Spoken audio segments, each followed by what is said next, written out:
News से अभिनव सल्लिया आपका स्वागत करता हूं अपने इस कार्यक्रम में।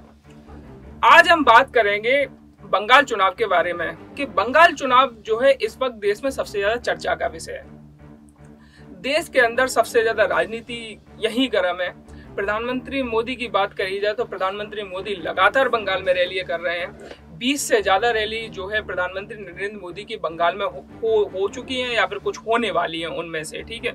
और फिर इसके बाद जो है ममता बनर्जी भी लगातार प्रधानमंत्री नरेंद्र मोदी पर जो है हमला बोल रहे हैं और बीजेपी को निशाने पर ले रही हैं। इसके साथ यही नहीं, ममता बनर्जी बंगाल चुनाव के अंदर जो है असदुद्दीन ओवैसी समेत कांग्रेस को भी जो है काफी टारगेट कर रही हैं।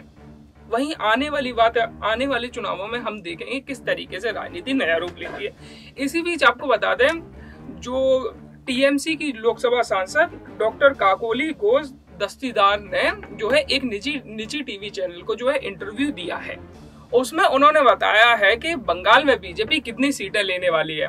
आपने तो जरूर सुना होगा कि जो है अमित शाह और प्रधानमंत्री नरेंद्र मोदी सभी लोग अपनी अपनी जीतों का दावा करते रहते हैं, जबकि विपक्षी पार्टी को कितनी सीटें आ रही हैं इस पर कोई कुछ नहीं बोलता।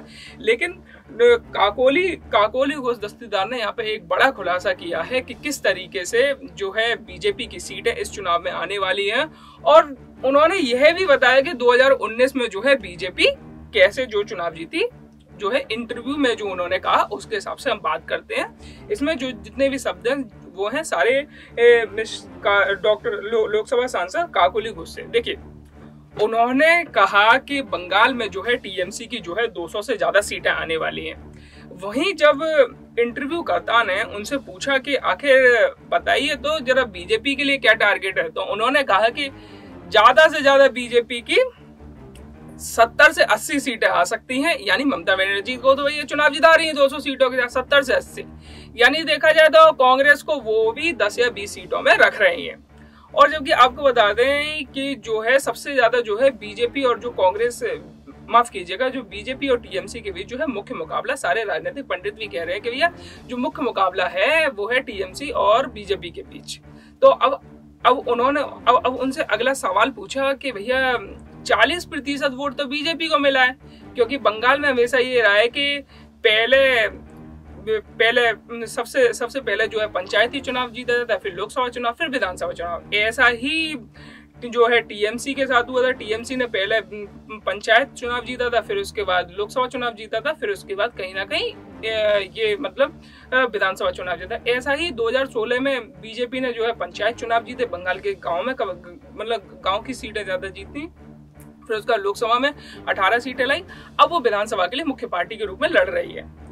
वहीं 2019 में बीजेपी की 18 सीटें लाने पर जो है डॉक्टर काकोली घोष दस्तीदार ने कहा कि बीजेपी ने सारे वोट खरीदे हैं। उन्होंने जब उनसे पूछा गया कि 40% वोट खरीदना संभव है, तो उन्होंने बोला बीजेपी ने घर घर जाके पैसा बांटा है। अब ये आगे देखना होगा कि क्या इसकी जांच क्यों नहीं हुई।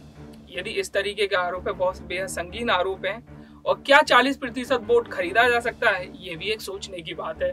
इस तरीके के दावे एक नेता के द्वारा ऑन इंटरव्यू किए गए हैं।